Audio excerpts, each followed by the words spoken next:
rapport qui montre une fois de plus que la population dans les régions du sud-ouest et du nord-ouest du Cameroun paie un lourd tribut dans cette crise et cette escalade de violence que nous avons pu observer. Simplement rappeler que les revendications de cette partie de la population date des années 60, date à laquelle ces deux régions avaient été intégrées à la République du Cameroun, nouvellement indépendante, récemment créée, et à majorité francophone. Vous avez pu, pour ceux qui ont suivi la situation au Cameroun, observer un début des violences et des troubles qui ont connu une escalade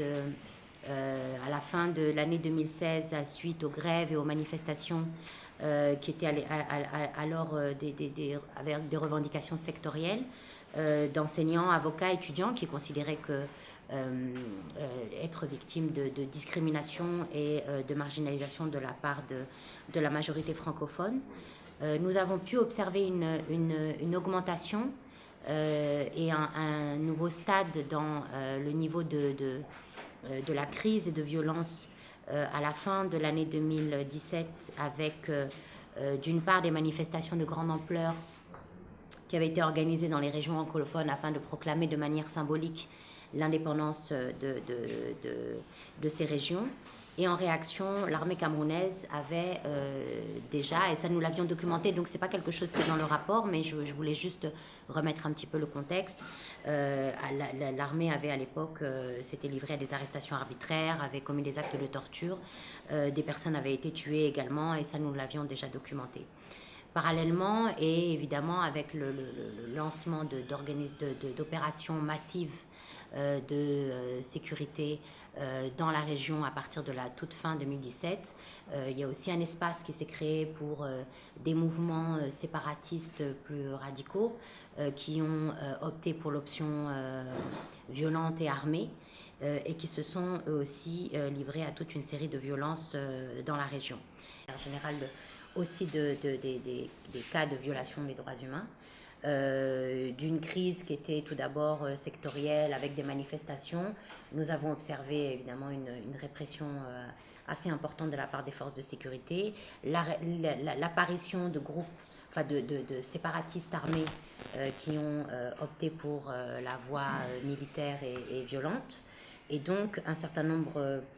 d'exactions, de violences, d'actes de violence de la part des séparatistes et des actes clairs de violation des droits humains commises par les forces de sécurité. C'est des choses que nous avons pu observer une recrudescence liée aux opérations de sécurité de grande ampleur qui ont été lancées fin 2017 par les forces de sécurité pour sécuriser la zone et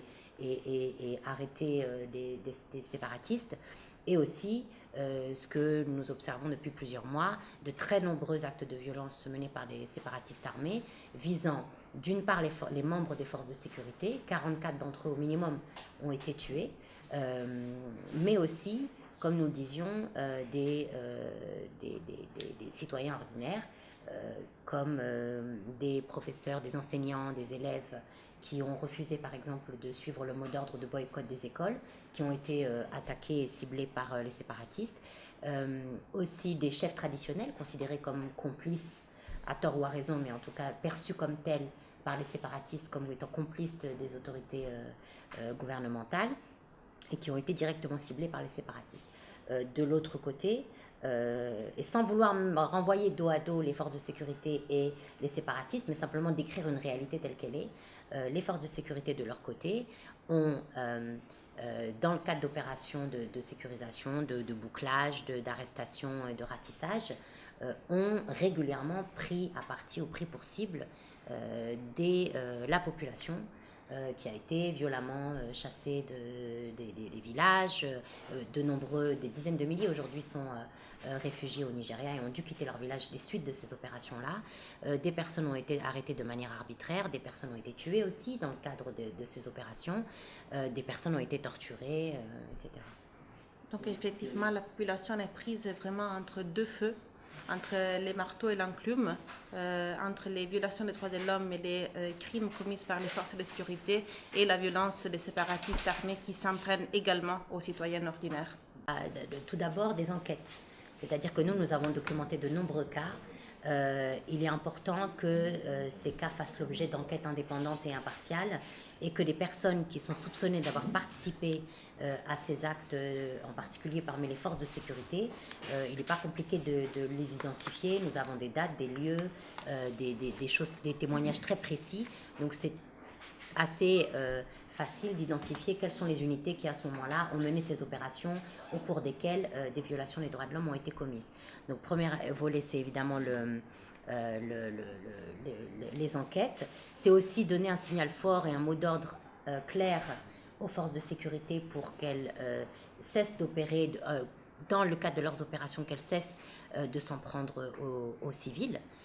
Je pense que c'est un message important et qui doit absolument passer. Il y a aussi des recommandations qui sont adressées à la communauté internationale et en particulier aux États qui fournissent une aide, notamment militaire, au Cameroun, que ce soit dans le cadre de la lutte contre Boko Haram ou ailleurs. Ces gouvernements, nous leur demandons évidemment d'une part de veiller à ce que l'aide qui est apportée ne contribue pas à la violation de droits, mais aussi leur demander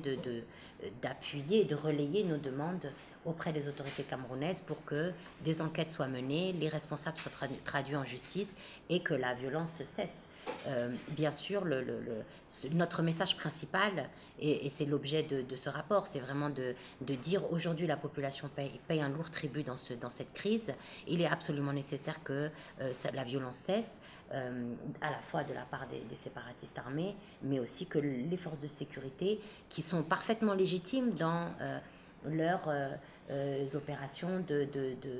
protection de la population et de protection, c'est ce qui est attendu d'elles, mais ces forces de sécurité doivent pouvoir le faire dans le respect des droits des populations.